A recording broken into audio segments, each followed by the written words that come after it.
and beauty is me, teaming up with Kane Park for the Sip at Kane, Cleveland Heights' first wine and beer festival, September 23rd from 2 to 8.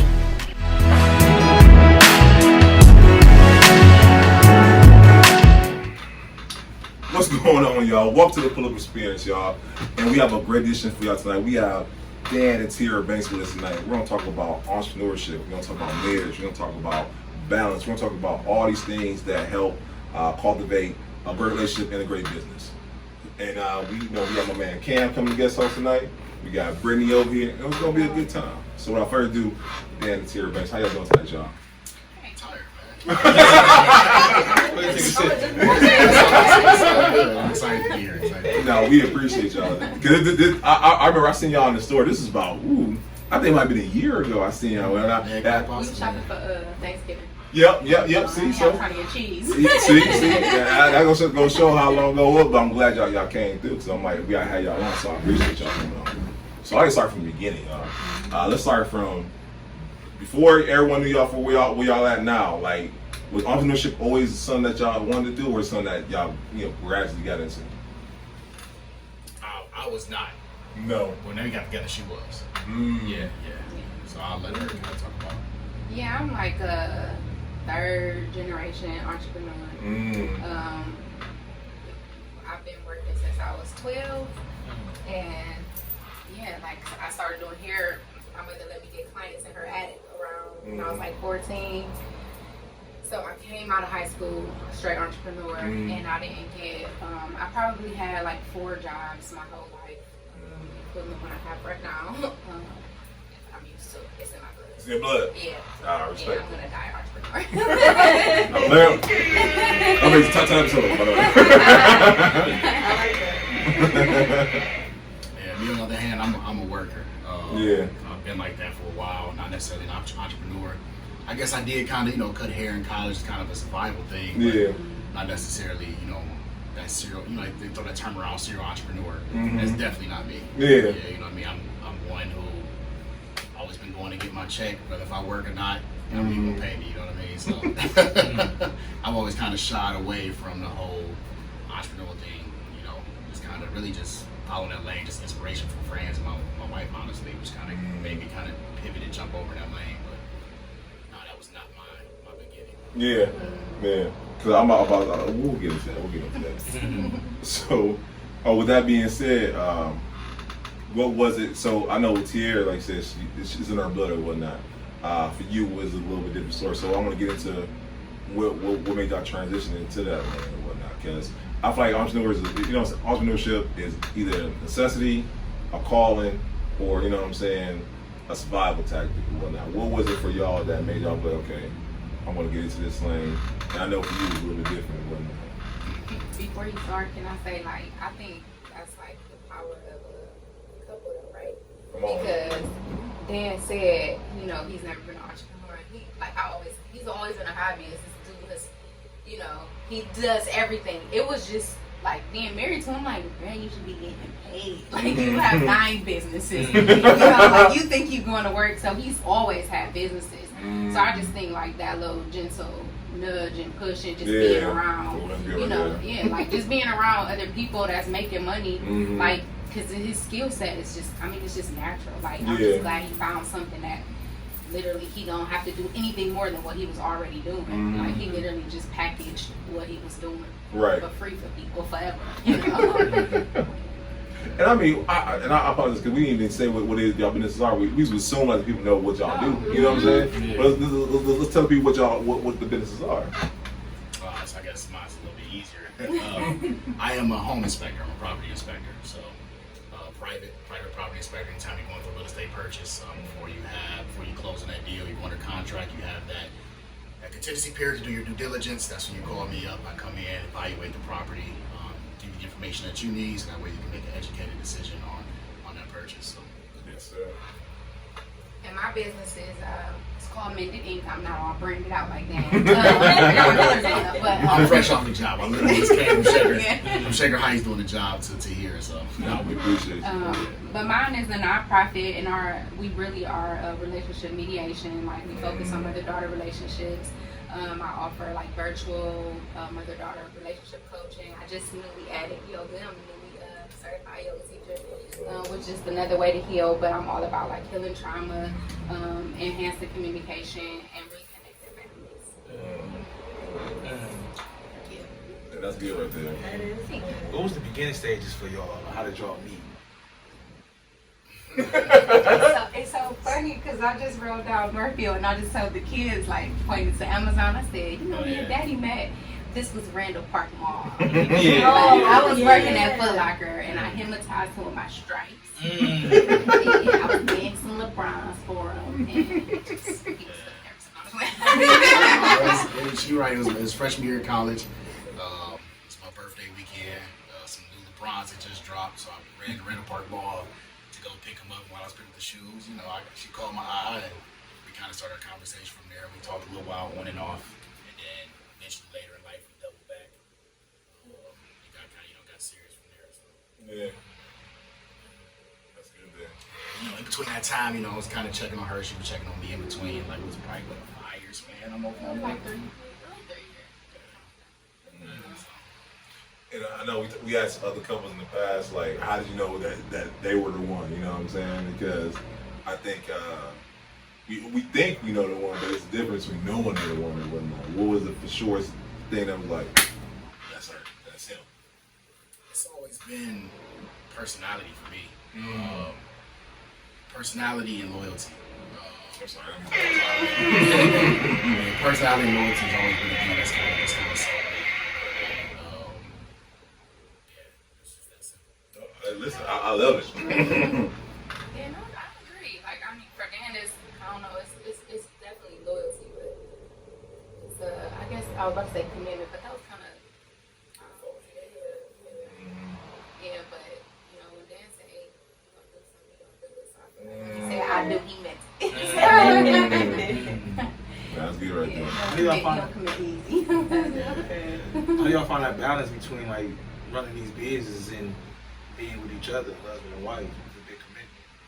Man, it is a struggle, and it's something that we have to constantly stay in communication about. Just being able to be like, hey, we need some time or whatever, and be able to communicate that. Really not getting defensive. I think sometimes you put the blinders on and you get so headstrong what you're doing in your business. You kind of need that person to pull you back and forth. I'm the one who, like, I'm not gonna say I'm not a good multitasker, but like when I got my mind on something, I'm not gonna say that. I like to be great at what I'm doing. So when I focus on something, my intent is to be great at it. And at other times, things can fall off your plate when you get in that mode. And so she helps pull me back at times and say like, hey, we need touch points here and stuff like that to kind of reconnect. So. But it's definitely difficult, especially having 2 kids. And then we also still have hobbies. Like she said, she's a yoga instructor. I coach youth football. So it's like you're talking multiple full-time jobs plus activities outside of that. It's definitely hard to find time, but you have to. Yeah, and for me, I don't know. I think balance is such a myth. It's like, I just, like, you can't do everything at the same time. That's so good. I just think that, I mean, like, there are going to be times in our relationship where it's like, he grinding it out, I'm grinding it out, or, our other obligations, our interests, or, just pulling us away a little bit. I just think that, like he was saying, a whole constant touch point, like, all right, we, it's been long enough. We got to come back around. But balance, I don't know. Like, I don't believe anybody when they say that they can balance all of this stuff. Like, you doing this real great right now, this is suffering. Yeah. And then this one come back and then this one starts suffering. And then they like do that, but I just don't believe that. Yeah, that's good right there. Cause I think social media has made us believe in an illusion that is a balance. Absolutely. Like you said, one gonna suffer over the other. But you gotta understand which one you're gonna sacrifice in the season. Absolutely. Absolutely. I love in that. The season, like, which one you gonna sacrifice in the season? Yeah. And I think you gotta learn to be a fan of your spouse too, right? So I'm sorry. So it's like when you don't have those opportunities to connect, but you can still just sit back and be like, man, they being dope in their lane right now. I think you develop that appreciation so that way when you do have that time together, you know, it's almost like meeting that celebrity, you know what I'm saying, being with that person that you've been watching from afar. So it's like, you know what I mean, so it's really like, you know, learning to be a fan of what, you know what I'm saying, the person that you with too, for real. That's good. That's real good. I'm gonna write this down, because that was the whole deal right there. I never see y'all take no sips though. We get a sip. Cam, trying to put. You want to like to drink, Right.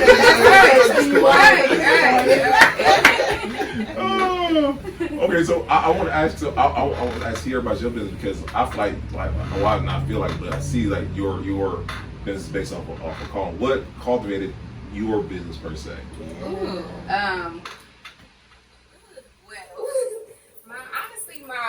My Mended really was born from, you know, me and my mother's relationship. Like it was tumultuous. We had, you know, a breakdown, and I went through like the hardest part of my developmental years, like without being close to her. So, you know, like that whole teenage when girls are mean and boys are crazy. Like me and her really wasn't close. And then it wasn't until like when we started having kids, like as soon as our kids were really, really young, Dan got injured. And then kind of realized like, dang, I ain't got her. Like we, you know, we weren't really close. And so Mended was born from that. And I had, you know, we were in church. I connected with a lady who didn't have her daughter. I didn't have my mother. We was kind of to each other, you know, what we both were missing. And I had a dream about Mended for real. And when I, you know, after that, like it started in church. I asked pastor, like, can I do something special for Mother's Day? Like, you know, like, can we have this event for mothers and daughters who don't get along, you know, instead of the fluffy stuff? Yeah. And, you know, pastor being pastor, he was just so dope, like, sure, you know. And we did it that one time at the church, and I really honestly thought, like, oh, that's cool, you know, it was over with. Like, I thought I was obedient to that one time. And then after that, I felt like I was still chasing, like, God, what am I doing? I was in the salon, but not, like, so unfulfilled. Just by simply doing hair. And then, you know, I felt like it was just laid on my heart, like, that wasn't a one-time thing, and you should actually try to make this a thing, like, more mothers and daughters need you, and that's where the start came from. That's good right there. Yeah. And I love how, you know what I'm saying, you didn't shy away from it, you know what I'm saying, like, you... Oh, I tried to. Oh, you tried to? Yeah, because it's like people problems, you know. So it's like it's heavy lifting for real, and you walking around trying to sell people offer people a service that they're not necessarily open to doing. Wow. You know, like this ain't, I'm not selling lashes or making you look cute. Right. Like, you got to get ugly with me, and that's like it take a level of maturity, vulnerability, like so everybody not up for the challenge, and that's heavy within itself. So I definitely try to run continuously.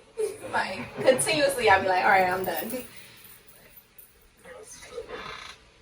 And then for Dan, and like me being real estate, I already know on top, you better get that inspection. You know what I'm saying? Let other people know what goes into that, because I think a lot of people don't understand. Like that's work. You know what I'm saying? You guys got to get in there. You know what I'm saying? Oh yeah.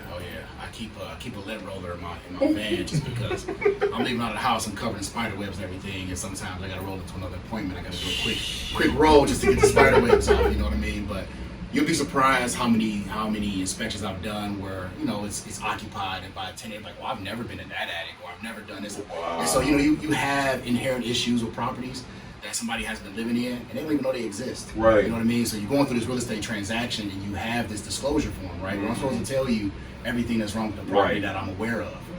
But sometimes people aren't aware of some of the issues they're dealing with in their property, just because, you know, you have overlooked maintenance. You might not know how to maintain a home. You know, there's things that break down over time, like caulking around windows where you get water penetrations, or even properly maintaining gutters and stuff like that. Things that we overlook as property owners, that over time is constantly, you know, that property is constantly taking abuse from those things being overlooked.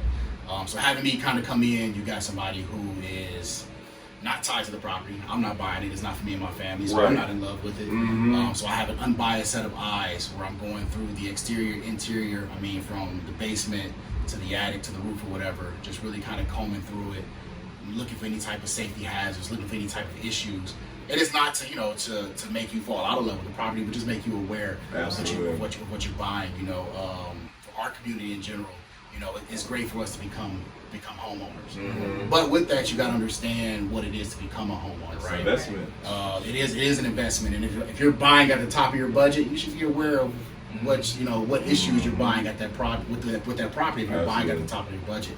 So really, just kind of making an informed decision. You know what I'm saying? When you're going into that process, is where that home inspection is really going to help. Just because you don't want to get in over your head buying a property that's going to have a lot of problems, and you're already at the top of your budget. Because now, 5-10 years down the line, you're dealing with a foreclosure because you can't maintain the property because you bought at the top of your budget with something that had issues.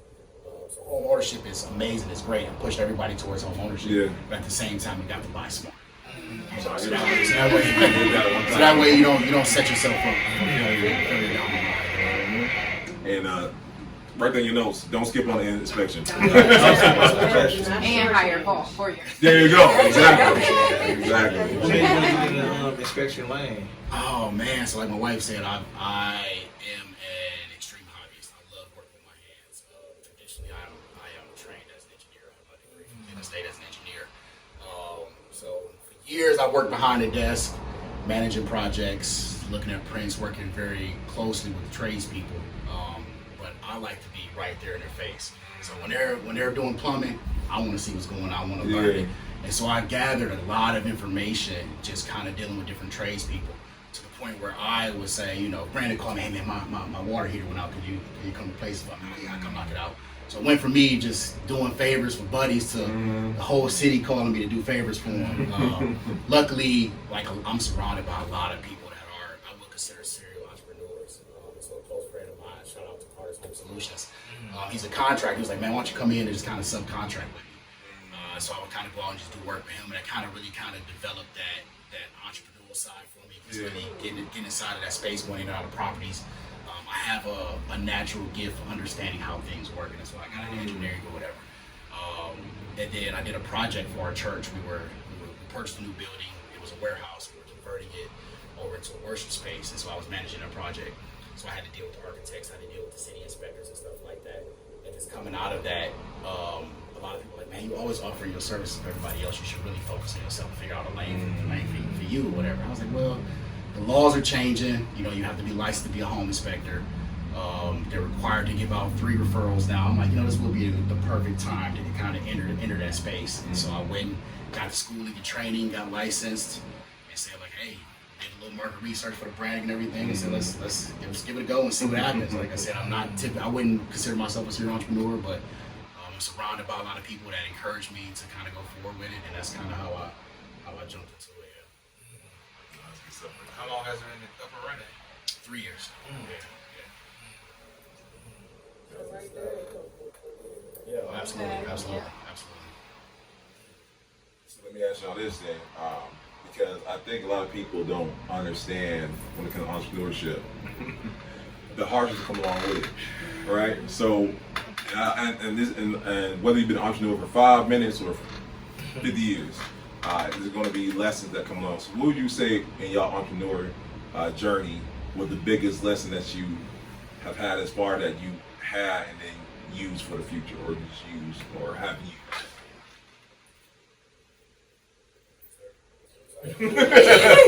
I got a lot. It's really the mental side of things, right? So me coming from a professional background, I'm salary. Like whether if I go to sleep at my desk or I do 80 hours worth of work. You don't go to sleep at your desk. That check doesn't change. It's coming every 2 weeks or whatever. So switching from that into the entrepreneur lane, where it's like, July is usually historically has been my month, where it's my top grossing month. So it's like, oh, you do well in July, and then come December, January, it's like, so dealing with the peaks and valleys, and then also just the mental side of things, right? Because not always, is it going to be your friends that are hiring you or stuff like that, or you might do a deal or something like that with one agent, and then you don't get any more referrals from them, so you start self-evaluating, like, oh, did I do something wrong or whatever. So it's really like, if you don't have the confidence, it can break you. You know what I mean? Like it's definitely very mentally challenging to take that entrepreneurial role. And so a lot of people that I know that are successful in that lane, they're not scared of no. They're used to being in a lot of people's face. I historically have been more introverted. I do better in small circles. Yeah. I am coming out of that now.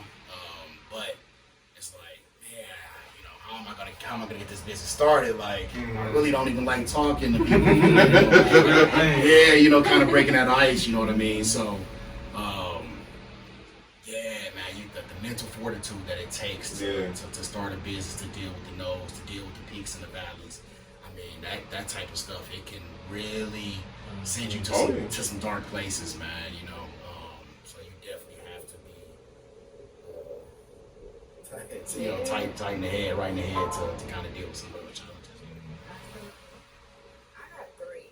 I was sitting thinking while you were talking, like, for me, you said confidence, and I'm gonna piggyback on confidence, because I know, like, with me, I'm still like, I got this rule now, like, don't Google your clients. So, like, I, you know, in the beginning, you know, people who would reach out to me for services, I don't know, I would Google them, and then I would be intimidated, like, why are they calling me? Oh my God, they're this, they have these long, you know, all these credentials, and then it would just, I would shrink, you know. So, keeping my confidence, I reminded myself, like, they're reaching out to you. So, I don't care what credentials they have, it's something in you, you know.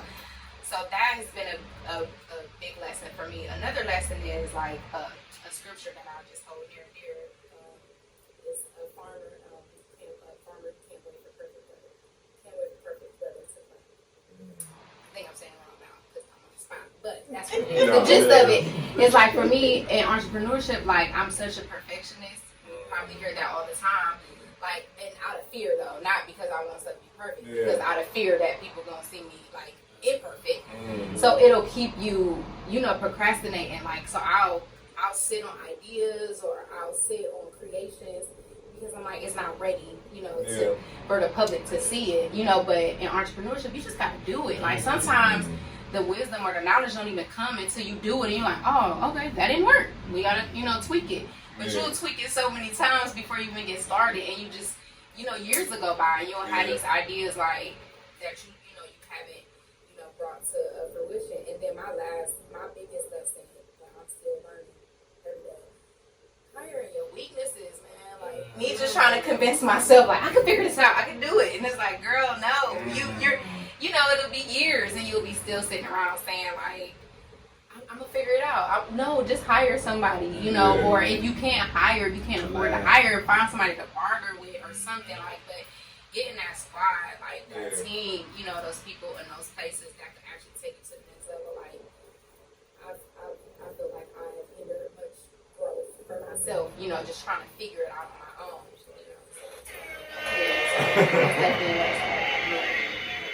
I think too many entrepreneurs, they take that route. And I get it. You know what I'm saying? Sometimes you got to do what you got to do.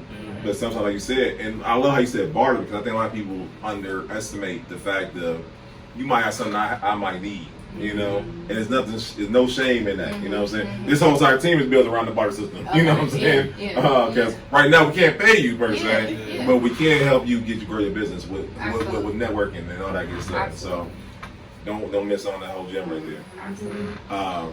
So and then I want our audience, because we have so many entrepreneurs in different states, but the fact that y'all are married, y'all still work full time, and y'all still have time for your business, I think is a unique position and perspective that y'all come from, right? So my question to y'all is, I do want to go back to when y'all first started out, because like I know Tia said she pushed into the entrepreneur thing. Were there times where Dan was not feeling it, where you had to keep pushing him and whatnot, or vice versa? You know what I'm saying? I know you said you guys are each other's children and whatnot. Yeah, we've switched roles almost completely in our relationship right now, which is another lesson in marriage. I've always been an entrepreneur, so then, you know, when we got together, I was opening my salon, which was, for real, I was like, he might be the one, because he came right in the door. Like, it was like a couple weeks in, and we was painting salon chairs, and you know, like he just came right in, like it made my dream happen. And so he helped me actually open my first salon, and so he's always been supportive of my entrepreneur journey. Like, you know, it was him going to work, he had a stable income, he carried the benefits, and I was just, you know, I was doing my thing. And then you know, to right now it's switching. Where I've been an entrepreneur and it's kind of been my lane a little bit, but full-time employment has not. Trust me, I don't even do well. You know, God sent me this position I have now, so it's working out. Yeah. But I'm literally sitting like now, like, babe, whenever you're ready to launch, go ahead. So I'm prepared. Like if I have to do carry benefits, if I, you know, so like now it was pushing him like to launch. Like, you know, he went through those doubtful phases. Remember when, you know, when he was getting started, he was like, man, I'm trying to figure out, do I really want to do this? Like, you know, you almost talked yourself out of it. You know how we do, like, and it was me like, no, just go ahead, you know. So I gotta be that cheerleader. I gotta be that foundation and be prepared, you know, to assume whatever additional responsibilities come with him in his, you know, in his infant stages of his business. Because I mean, that's what you really out here for. Yeah. And like she said, like once I commit to something, that's it. So once I said I was going to do it, at that point, there's really no going back. Yeah. And you know, and luckily I've had multiple of her, right? So I've had other friends that started business where I love to see my people win. I absolutely did that one time. Absolutely. Like any of my friends that you know, anybody that I have a connection with, that I've helped, you know, I've never asked for anything in return, and I give you everything I got to see you launch, because I really love seeing people win. And so having people turn around and, you know, speak life back into me and just be like, hey, damn, man, you got it, man. Like, you need to do something for yourself for once. That definitely was a push that kind of kept me going. It's just like, you know, leaning on those type of people that just really kind of just spoke life into me. I think a lot of people don't realize how important support system is when you're starting out. You know, so whether it's your spouse or a sister or a brother, or, you know what I'm saying, or just a stranger. You know what I'm saying? You never know. Because I mean, coming into this, I didn't know a ton of realtors. You know what I mean? So I am part of like different groups on Facebook for home inspectors and stuff like that. And there's other guys that like their wife's a realtor or their sister's a realtor. They kind of had a foot in. You know what I mean? Right. So I came into this without a foot in. But luckily, like I said, you know, reputation-wise, I had people that I was connected to that were connected to realtors. And so everybody had a great worth, you know what I'm saying? Like, oh, you should use my friend Dan, or da-da-da-da, he's a great guy, whatever. And that really helped launch my career, was word of mouth of people that was connected to me. So, like you said, man, just having that circle, like I was definitely blessed that I had so many positive words to kind of help really launch the company. I love, once again, I like I said this, I know what it's like to have to support yourself, and different when you have to do it yourself from others doing it, you know what I mean? Or rather, others help in that capacity. So shout out to that, man. And then, like I said, I just love the fact of y'all are married, doing y'all thing, and I don't think a lot of people we live in an age where that's not celebrated enough. You know what I mean? Everyone is in this lane of I'm self-made. Yeah, that too, and self-made. I did it all by myself. No, you didn't. You know what I'm saying? What keeps y'all motivated in those moments where there might not be motivation there? What keeps us motivated to do work or to be married? Which one? I was about to say, let me rephrase that, in marriage and in business and whatnot. I know, my bad. I mean, still don't throw it on curveball or whatnot. But I think people need to hear that, you know what I'm saying? Yeah, I mean, you really got to focus on your why. Like, you literally got, this is what you said you was going to do. Like, I know in the beginning you were like, you know, how'd you know you were the one? I think we all are beyond the stage. You know, I don't know, like the fairy tale, all of that. It's just like, it's a constant choice for real. Like, we could like make the choice to not be the one for each other no more, because I'm sure we've gotten to difficult stages where other couples, you know, were and decided to go in another direction. I just think that it's just a constant choice. Like, we have to continue to decide, you know, that we want to be together. Like, okay, what you gonna do? I know for me, one of the old ladies at the church, bless her heart, she's not with the Lord, but I remember she told me, like, look, some years you're gonna be in love with him, and some years he gonna be in love with you. Some years y'all gonna be in love together. Like, and I just remember her advice. So it's like on those years where it's like, man, he doing his thing, he ain't thinking about me, you know, or I'm doing my thing, and just knowing that, you know, it's gonna come back around. I think that constantly reminds me, like, it's not going forever. know. But in business, I just think, I don't know, for me, like what I'm doing, I just feel like purpose. I mean, I can't stop if I wanted to. Like, I really feel like if I could stop, I would some days, you know, because entrepreneurship is hard. It's much easier for me to go to my job and go home like, I'm done for the day, you know, but it's literally like, it's, you know, it's my, what they say, not my 9 to 5, it's my 5 to 9, it's my 5 to 9 that keep me up at night, you know, like, because I don't have a choice about that, like, you know, I have to keep going, so just knowing, like, you know, this is what it is, like, you gotta keep going. I kind of touched on it earlier as far as like really being a fan of your spouse or whatever. I think like being a fan of your spouse is what keeps that attraction. You know what I'm saying? So it's like if I'm a fan of you, I'm gonna always be attracted to you, right? And that's gonna always push your relationship. And like, you know, she kind of talk about perfection thing or whatever. Like, when it comes, I've received compliments on my brand and stuff like that. Really, my inspiration has come from her watching her launch her own thing. Like, she never slipped. Like, website was looked dope. You know, logo was dope. The colors, everything. I'm like, I was really sitting back being a fan of hers. Like, man, when I do my thing, that's the level I want to be at. You know what I mean? So, you know, so I think that. I think that, like I said, being a fan helps maintain that attraction. As long as you always attract, it's just always going to be, you know what I'm saying, that spark to keep it going. As far as motivation, like I said, I'm not technically an entrepreneur at heart. I would do this for free if I could. But my kids, I guess, you know what I'm saying? Like, I try my best to collect as much information and experience as possible to be able to hand down to my kids. So, you know, if my daughter come to me and say, Dad, I want to start my own business, I want to have some points I can help you along. If my daughter said, Dad, I want to be an engineer, I want to have some points where I can help you along. You know what I mean? So I'm treading through life, taking the punches and bruises, so then that way they get a better start than I got. So I think for me, it's my kids is my motivation. Just like, hey, I'm gonna take what I can take, so that way you launch from a better place than I launched, and then hopefully when it's time for you to have, you know, me some grandkids, you know, you launch them from a better place. You know what I mean? A lot of people talk about generational wealth. And for me, that's not just about money. You know what I mean? It's about a lot more than that. It's really about a mindset and a culture, really. You know what I mean? It's really about developing a culture for your family, not necessarily wealth per se. Right. You know what I mean? So. You're missing the buzzer. I mean, you know, because y'all miss some of these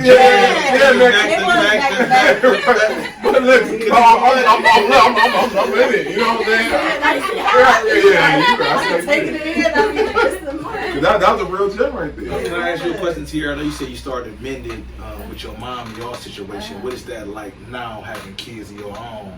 Like, what is that relationship you took from between your mom had going down to your daughter and your son? Oh yeah, it's definitely, I mean, like becoming a mother was what made me feel like I need to work on this. Like, I feel like if I didn't have kids, I could have been like, you know,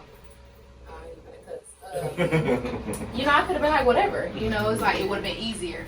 But like, kind of what Dan was saying, like, for me, I needed my daughter to see, like, relationship. I needed my son to see that, you know, I didn't want them to, like, see how dysfunctional, you know, we were. I was very disrespectful because I was so angry and resentful.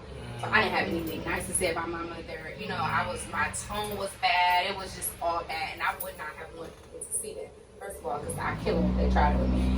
But I just didn't want them to see that. You know, I wanted to be better for them. So that they definitely were a part of my push. You know, to work on my mother's relationship and work through my own stuff anyway. You know, that I was carrying.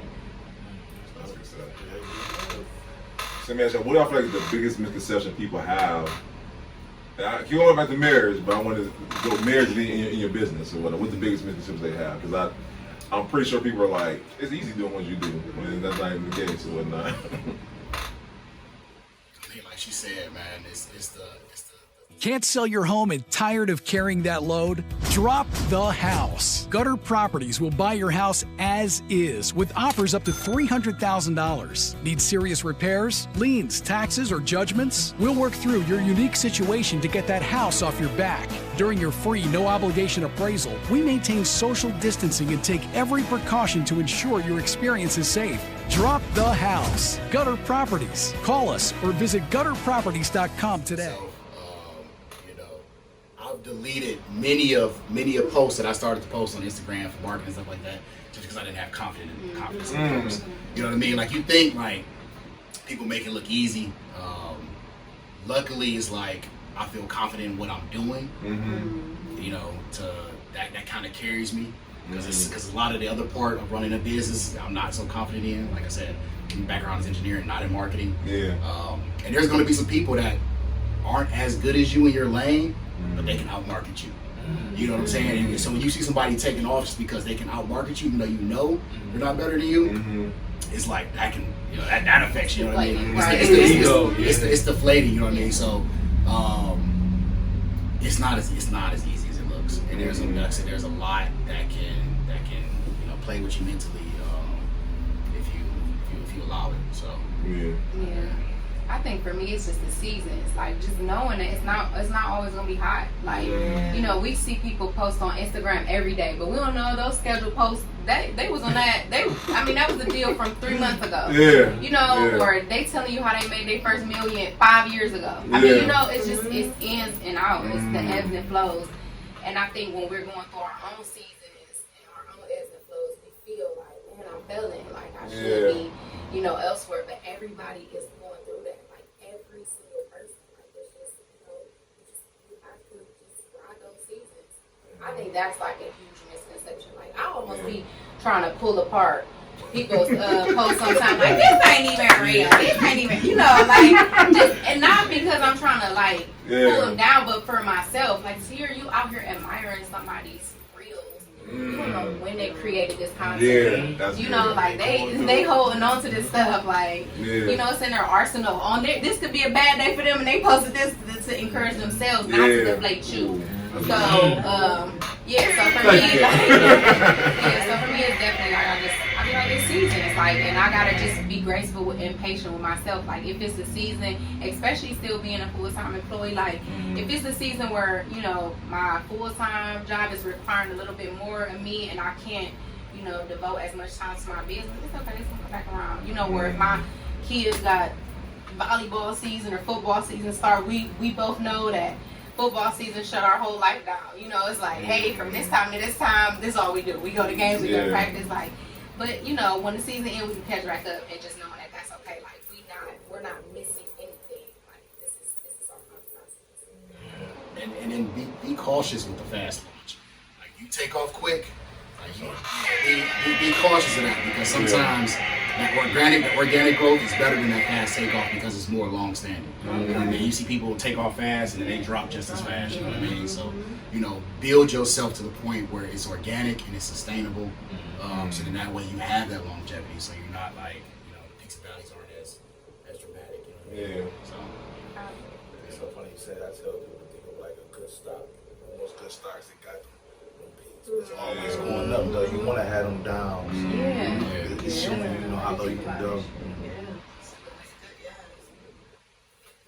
So when it comes to clientele, I know, especially for your business here, how do you go about finding clientele? Because I think, and your field, yours more niche like, you know what I'm saying? So how do you go about finding clientele for you? They all you the same thing, because we'll get into that, but it's I have been extremely blessed. I found my coach, and she kind of has this pathway. She's been doing this work for over 30 years. And when I found her, I went through her training, and she placed us on. She has this directory. SEO. She got it sold up. Google mother-daughter coaching, my coach stuff. I'm sorry, because Marquita's not here. She don't know what SEO is. Got to break it down for her. What is that? What does the SEO stand for? It's when you come to the top of the list. When you Google search engine optimization. Thank you, baby. Yes. When you Google this, my coach comes up. But going through her training, honestly, positioning, being connected to her, has been a blessing for me. So being listed on her website as a certified coach under her, my clients find me, and that within itself was I remember when I launched my website. I promise you, I launched my website. A goal of mine, it was on New Year's Eve. I'm like, Terry, you gotta launch it before New Year's. And I remember pressing launch, but before the next day, I had an inquiry. I remember calling my friends like, "Are y'all playing with me? Like, did you do this?" But that quick, I started getting clients. And I've had a steady flow of clients, international clients from a lot of different places. I have 0 local clients, and I have very little clients that look like me, which was an adjustment for me too, because when I started, you start a business and you be like, I'm serving my people, because you coming from such a personal place, but that unfortunately has not been the population that God has sent to me. Like, these people don't look like me, but they need what I have, and they're prepared. Like, I don't have to convince them of my service. Like, they're finding me. So that's how I get, probably 95% of my clientele. So positioning is everything. Yeah. It's like, I remember I'm in the moment. I'm telling you.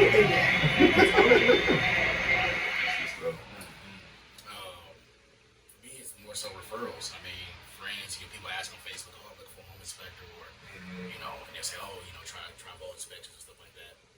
But mainly it's going to come from the agents.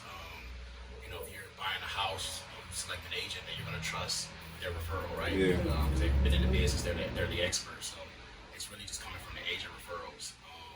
Luckily, there are some awesome black brokerages here in Cleveland. Shout out. So hey, shout out to my people, man. Like they've given me the opportunity to showcase my talent and stuff like that. So networking events and stuff like that. Social media has been amazing for me. I haven't been as active as I need to be as of late, but I have had some clients that say, "Hey, I found you on Instagram. It was something about your energy I liked, and I'm saying, I decided to hire you." So it's different avenues. More so, it's just word of mouth and referrals.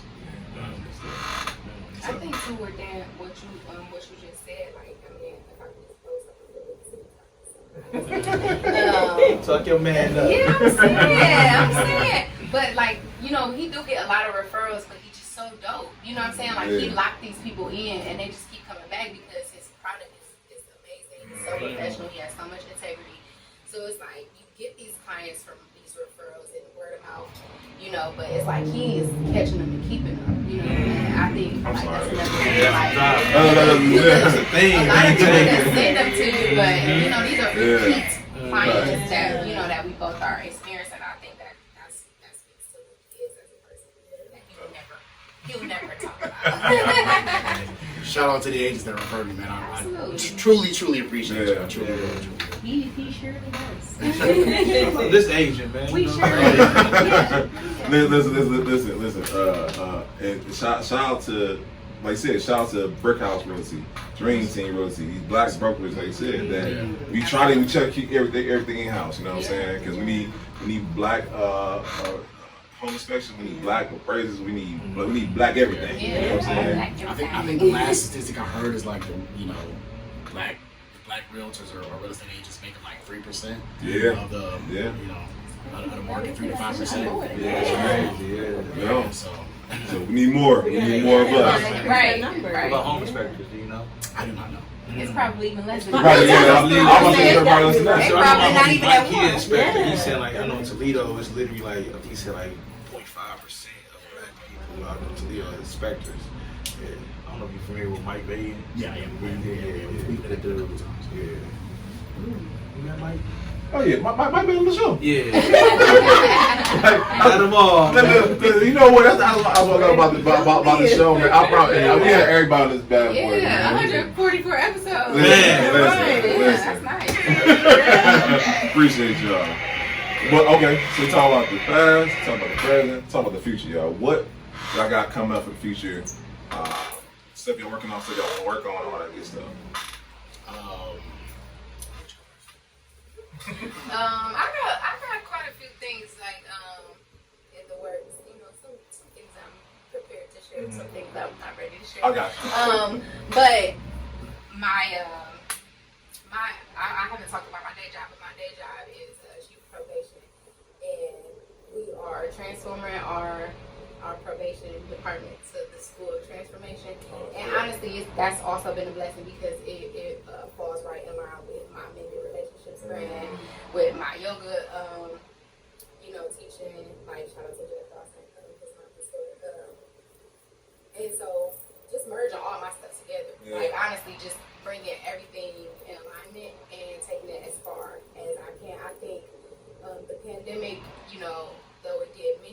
terrible things. For me, it opened me up to this global perspective. I was only thinking about the people in Cleveland, and honestly, for my service, I was begging the people in Cleveland to like support it. Like, come on, y'all! I know y'all got bad water relationships here. Like, I know, you know.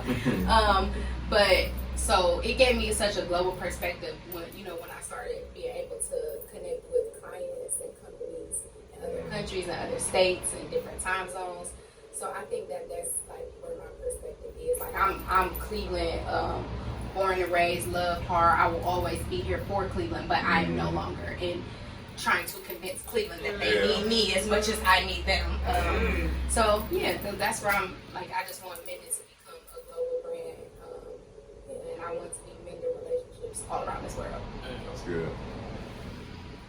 I mean, for me, it's a little bit more straightforward, right? There's always services you can add. You can always expand your territory and stuff like that. You know, when I created the brand, one of the things I started out with was Dan from Vault. You know what I mean? Because I wanted Vault to be the company and not me in my face. Because I would like to get to the point where I can expand and bring on partners, not franchising.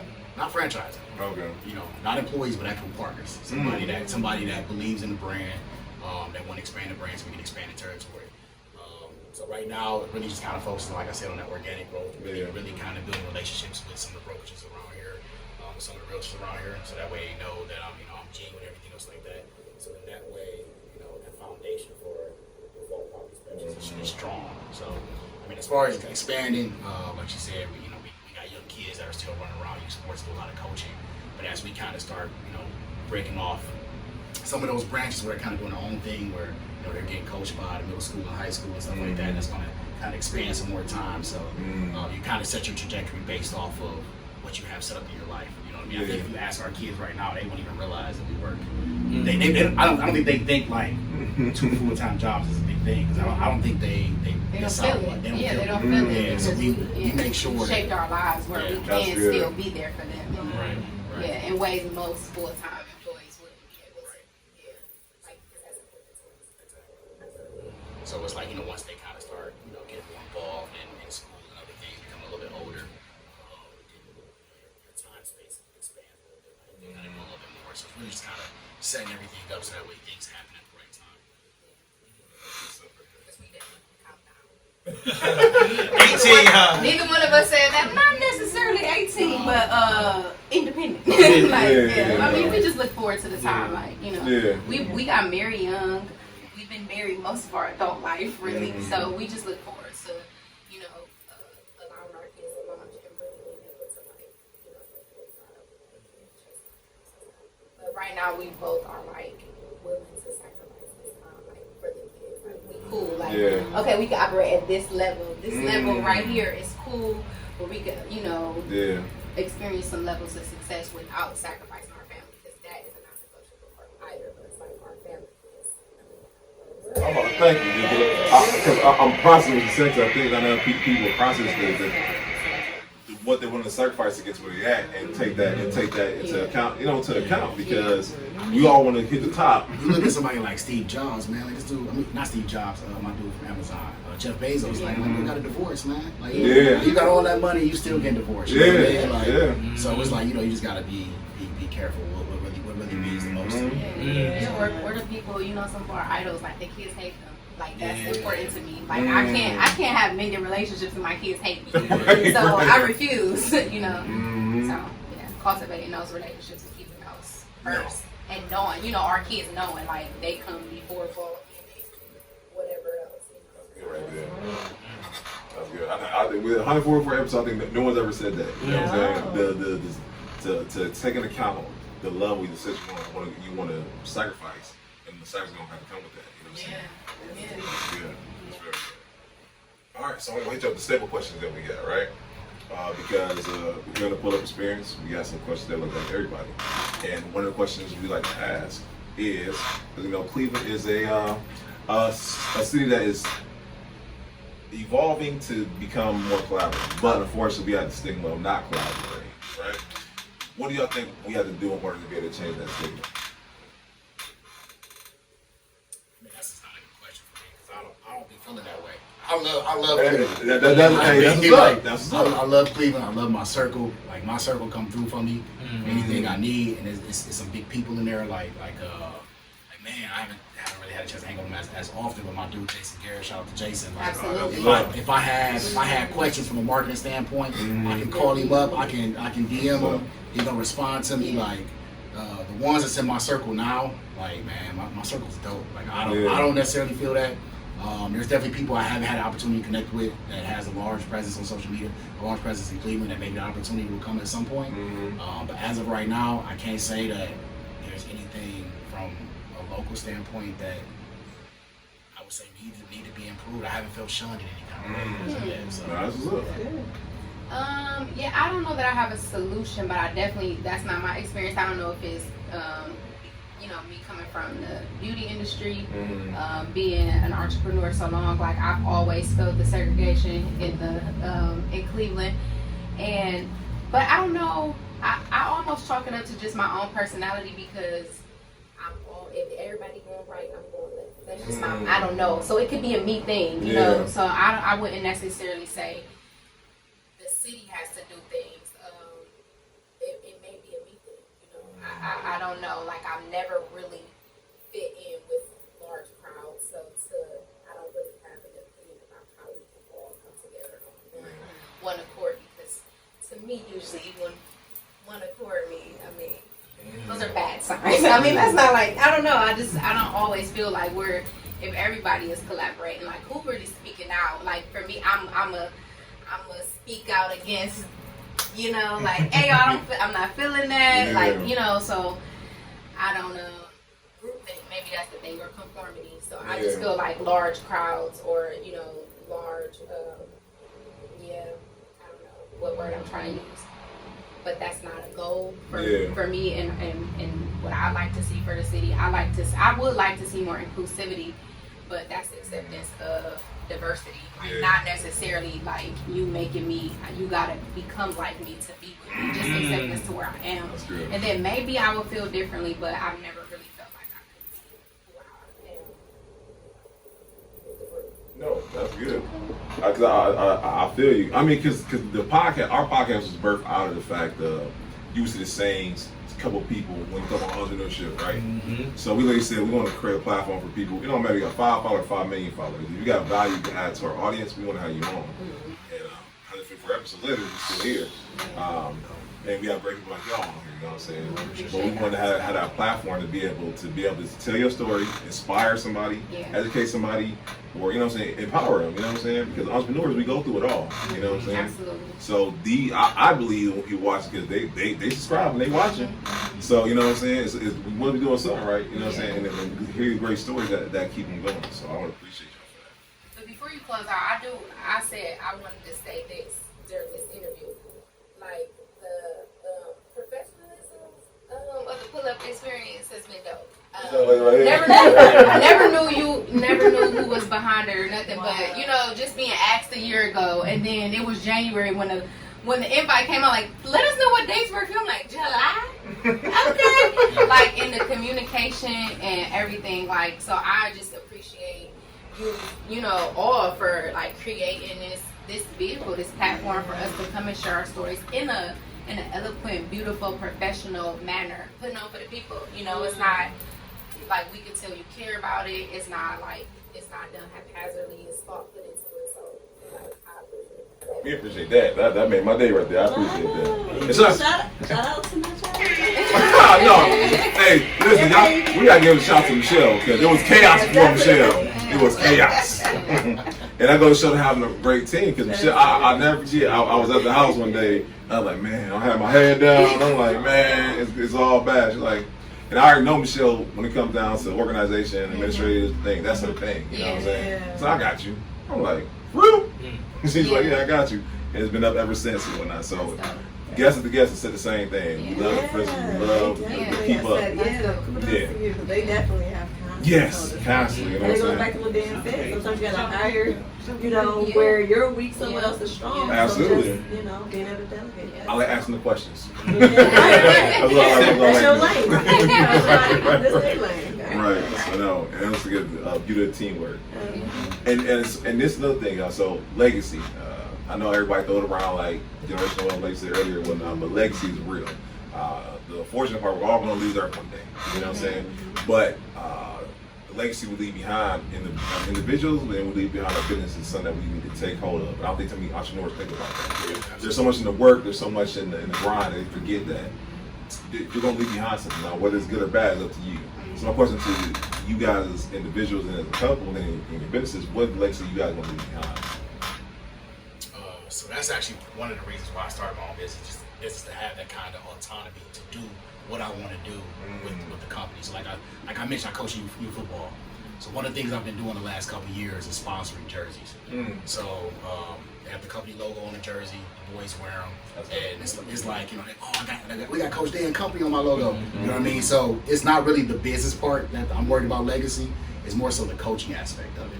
And having, you know what I'm saying, them young boys look up to me, somebody who's professional, who's owned his own business, that is poured into them, not only just from a coaching aspect, even from a financial aspect. You know what I mean? Like, we travel, which comes out of me and other, you know, Coach Dre, we finance heavily into the program, which he's somebody jumping the show to another dope guy. Oh yeah, What team y'all coach? I'll slide you his information. What team y'all coach? South People. Yeah, South People artists, yeah, they're right here in the city. Junior artists, yeah. So for me, that's the legacy aspect, right? Because it's like, you know, my son get to see me watch and what I do at home, but now these other boys also get to watch me, you know, kind of. You know, I come to practice sometimes with my work clothes on because I'm literally leaving an inspection, coming right to practice. You know what I mean? So they see the sacrifice. They ask me questions about it, and it also expands their mind. When I was a 11-year-old boy, I didn't know anything about a home inspector. They didn't even know it existed. They didn't know what that was. You know what I mean? So, you know, just coming from a limited mind as far as like, oh, you had doctors, you had engineers, you had firefighters, police. It's like, man, it's so many different professions out there, so many different ways to make money. And so it's like, hey, so I just one thing I push for those boys, man, is like, hey, just never stop learning, man. Like, you know, you 13 working at McDonald's and they go to you to fix the ice cream machine, hey, it's a future in there. You know what I mean? Like, you know what I'm saying? It's just like, always keep learning, always keep developing your skill and your craft, man, and you're gonna have some type of value. So my legacy is more so from the coaching aspect and not necessarily from the business aspect. Business allows me the autonomy to do some things coaching wise that I wouldn't be able to do.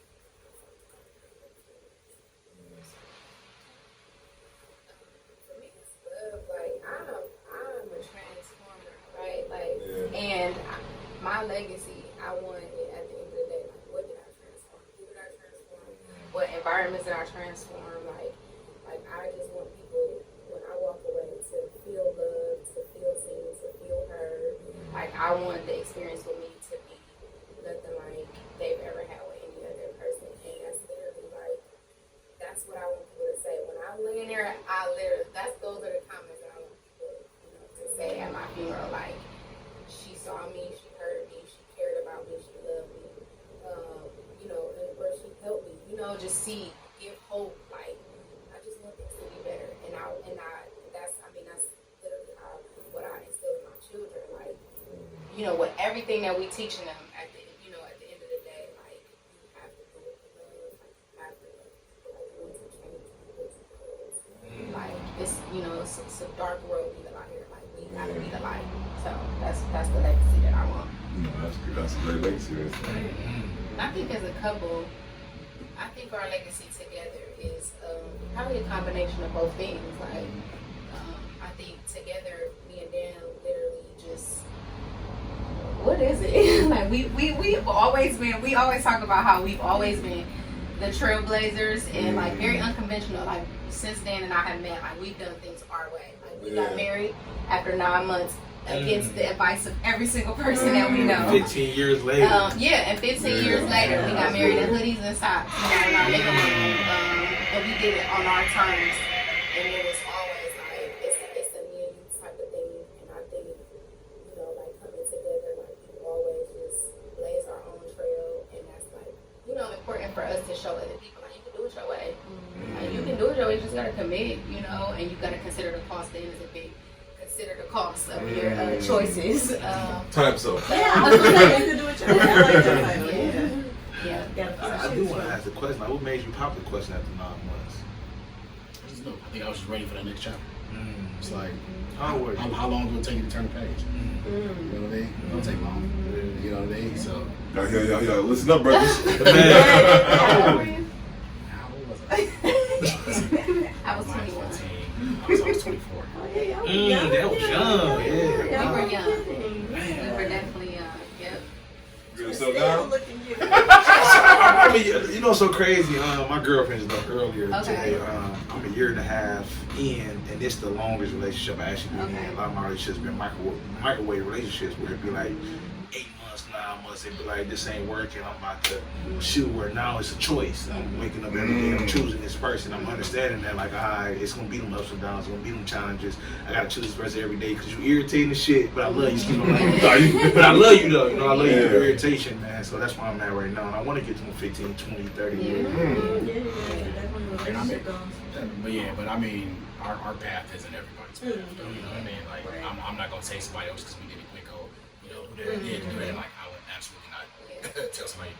But you know, everybody's path is different. And you know, what you want in life and times, you know, that's up to you. Like, I think had we waited to have kids or whatever, we probably would have went harder in our businesses than we do now. You know what I'm saying? And then had kids later. So everybody's path is different. You know, like you said, I always want to say you gotta kind of consider the cost, right? Yeah. You know what I mean? So Consider the cost. Consider the cost. That's a good title right there. Hey, y'all want a little gem for YouTube? Those titles of the episodes will give people to watch. So you know what I'm saying. Oh, that's what you do. Okay. Yeah. You gotta keep it where it's simple, but then catch somebody eye. Catch somebody eye. That's gonna catch somebody eye right there. Consider the cost. So that's good stuff. Okay, and this is, I feel like, the most important thing. I feel like when any good interview, this should be the takeaways.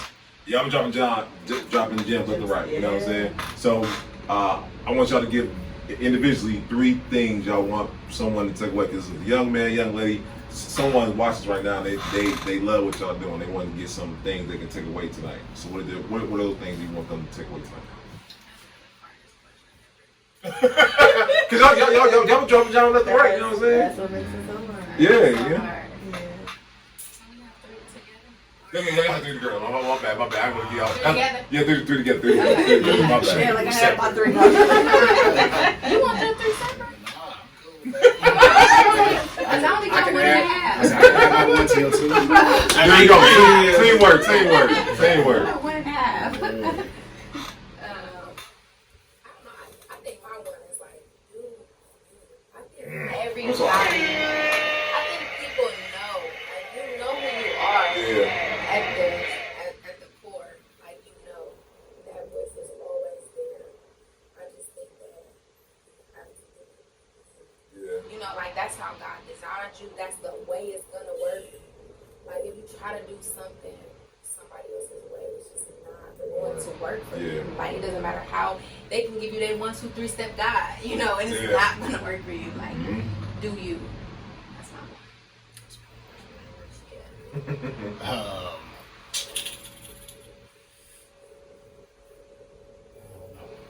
Let's say operate your talent, but also develop that skill. You know what I mean? I think a lot of times, you know, I've operated off of talent for a while. But it's like this being an entrepreneur is like you really gotta hone in on the skill too. You know what I mean? Like the talent is definitely what's sustaining me, but that development of skill is what's gonna set you apart. That's good stuff right there. Yeah. What they say? What, 10 hours, 10,000 hours? Right. Absolutely. You got one more. That was a good one. I think that comes like so. Take 1.5. I was thinking about them seed classes, man. Like you always got that continued education. Oh yeah. In order to maintain your license, you know what I mean? It's always that good. continued education. Push on talent.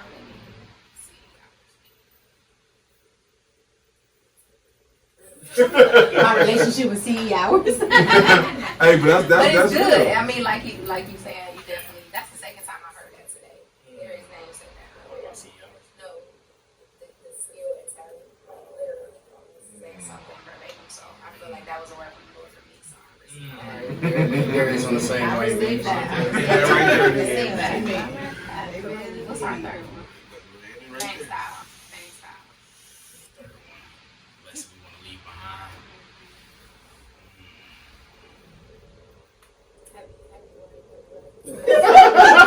About the husband, man. That's not a good one. The family first. Right. Buy your wife whatever she needs. I don't know. I mean, I've said so much during this interview. I don't know. Y'all been John listening, like, you know what I'm saying? Yeah. Anything else to add? Yeah, I don't know that I have And that's cool, y'all. Like I said, y'all been listening, right? They just rewind it back. Exactly. So, and this is the one that I feel like this is the most important part. Where can people reach you? Where can I get your inspections? Where can I get amended? Where can I reach you online? I'm on Instagram at Vault Inspections. You can visit the website at www.vaultinspections.com. Back to my shirt. It is 216-367-2866. And by the way, guys, I had that show notes, so you gotta go searching for it. Oh, okay. Yeah. I could be reached on Instagram also at Mended Inc. CLE or I am Tierra Banks. And MendedRelationships.com. So part 2, you know what I'm saying? We gonna have part 2. We might have to go to one of Dan's inspections or whatnot. We have to go sit on one of your coaching sessions or whatnot, all right? Absolutely, man. And do it like that. Maybe some stories on some of these inspections. We're gonna have a good time. So, All right, one last question. What's the wildest thing that happened during the inspection? wildest thing? Oh man. You found Jimmy Hoffa in Baton I did find dog bones in the crawl big space. joints. Yeah, in the crawl space. So it's usually going to either be animal related when you come across an animal in the space. Actually, before I became a home inspector, so you go up to property sometimes you can tell that somebody's been in there. You have squatters and stuff like that. So what I like to do is I'll bang on the door and yell and say like, hey, if anybody's in here, I'm going to sit in my car for 10 minutes. I need you to vacate the premises before I go inside the property. I learned that because you walk inside of a property and you find somebody standing in a closet asleep. And it would scare the living room. Yeah, I got you. Yeah. But I've seen it all, man. I found dead cats inside of furnaces. I mean, it's usually more so animal related to anything. Domestic violence stuff. I think the wildest thing within an inspection was the driver you encountered that one time. The driver. I had somebody trying to beat me up on the road. But he was trying to talk to you as he was using it as a therapy session and he wanted to fight. He didn't know where he wanted. That was the time I was concerned, like, you might need a police escort. No, but that's good stuff. And we appreciate y'all. Really we do, because like I said, this is a good interview. And I love y'all perspective. Once again, it's different. You know what I'm saying? We have so many guys entrepreneurs, but not too many are married, you know what I'm saying, working in their business and have a family. You know what I'm saying? So thank y'all for that. Thank you so much for having us. I was the one. It was good. Shouts out to you. Absolutely. Yeah. That was good. What is this, mango moscato? Yes. Listen, I'm not the best at which one is which. Yeah, it was good. That was good. Which leads us to, by the way, guys, we got to pay the bills. September 23rd, guys, 2U Wines is hosting the very first Black beer and wine festival at King Park, guys. It's going to be festivities, it's going to be music, it's going to be food, it's going to be lit. So listen, it's like you guys are invited to the cookout. You know what I'm saying? So come on through. If you're a vendor who would like to be part of this event, please reach out to 2U Wines, Kia Hudson, and check that out. And then also get your tickets because they're going very soon. Okay, so please get those. I want to take time out to thank you. Yes, you, the person watching this, the person listening to this, because you guys make it worth it. Because every week, new subscribers, y'all are liking, sharing, commenting, and it is awesome. You guys get to hear great people like Dan Tierra, ton of great stories, and y'all let us know that this is worth it. So we want to thank y'all for tuning in. And we hope that you're being encouraged, you're being inspired, and you're being empowered to do what God's called you to do. So we want to thank you. And this is episode 144, guys. Roll to 150. Come on now. We got keep out that one time. Come on, y'all. Roll to 150. The statistic is most podcasts are making past episode 50. We are doing it 3 times over now. Yes. So God is good. I want to thank you. Thank everyone who's a part of this. You know what I'm saying? Thank you for my man Cam coming through. Thank you, Brittany. Thank you, Michelle. Thank you, Marquita. Thank you, Nikita. Thank you, Arlo. Thank you, Steve. Thanks to great people who are a part of this family right here. Because y'all, this not. I'm not Nino Brown out here. You know what I'm saying? I ain't doing it by myself. This is a collaborative effort that God is shining upon. So I thank everyone for being part of that. We will see y'all next time. Until then, y'all, peace.